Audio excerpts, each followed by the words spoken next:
There were several sources of opposition to the government's privatization program, including bureaucrats from the import substitution era, management of state-owned enterprises, and labor unions.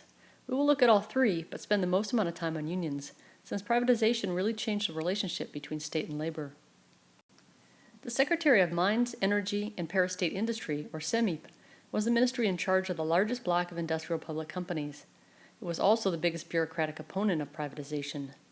The ministry didn't directly attack privatization because no one wanted to be on record as opposing the president's plan. What the bureaucrats did instead is pretend to be on board while at the same time thwarting implementation.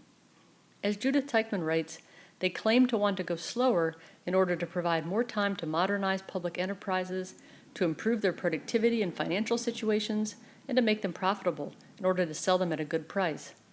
That is, the government was emphasizing short-term budget problems over long-run efficiency.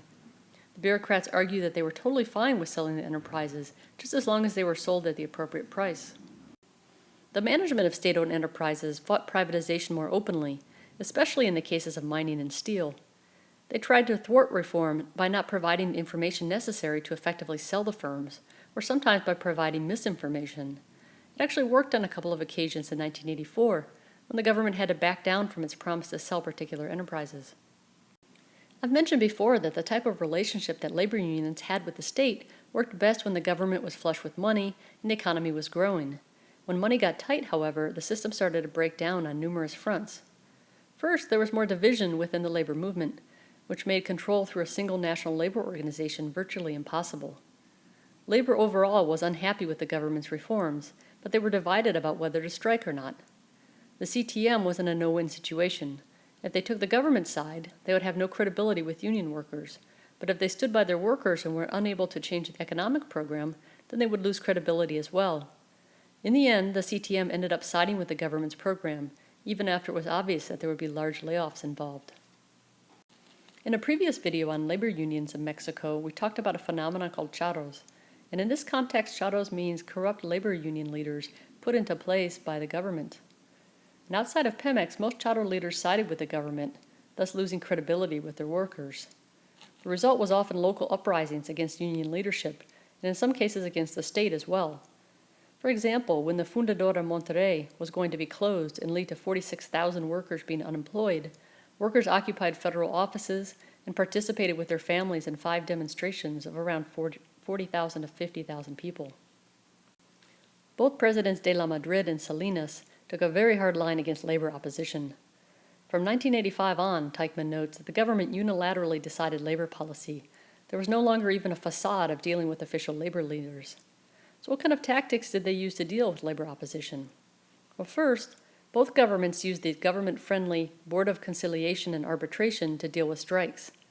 The government argued that they needed, quote, the elimination, attenuation, or adaptation of the norms of collective labor law with the objective of increasing investment and international competitiveness.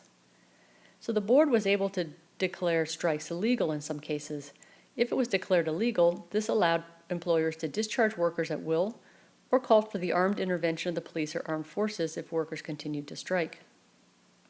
The board could also deem a strike non-existent, which meant that workers had to return to work within 48 hours, or less often they could declare it legal. The government often used these tactics before privatizing a firm, or sometimes just to raise productivity among state-owned enterprises. In general, the government would work first to convince recalcitrant union leaders that these reforms were both, quote, necessary and inevitable. If they failed to convince them, then they threatened to bankrupt and close down the enterprise. Let's talk about the example of Pemex during these years, which is one of the best illustrations of the new relationship between the PRI and labor unions. The labor union leaders at Pemex had a lot of power. Judith Teichmann writes that they would march into top administrators' offices and make demands. One official noted, quote, we had created a monster over which we had lost all control. To decrease the power of these union leaders, the PRI first started to eliminate some of their privileges, including the ability to subcontract out work to their own firms without bidding out projects. In 1989, though, Carlos Salinas went after the top labor leader at Pemex, a man by the name of Joaquin Hernandez Galicia, nicknamed La Quina. The government was not only worried about labor opposition to their contract, but also a hard line against privatization.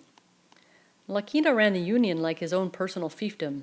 He had a paramilitary group of 3,000, and used violence when leaders failed to co-opt workers with promises of material goods. Salinas called in the military, probably smart given the paramilitary organization that was there, and sent La Quina and 40 of his top men to jail. The government replaced La Quina with one of his longtime enemies, someone who was also corrupt, but on the other hand was willing to toe the government line. So from 1989 to 1992, the number of workers at Pemex dropped from 212,000 to 150,000, a situation which the replacement leader failed to protest. When his workers did, however, the government used him as a scapegoat and forced his resignation. So in sum, this was a period when the relationship between the state and labor unions was in flux. Previously, union leaders had worked in tandem with the government, but economic austerity and privatization meant that things had to change. The government no longer cared what labor unions thought about their economic program, and in the case of Salinas, often wielded the threat of privatization to keep labor in line.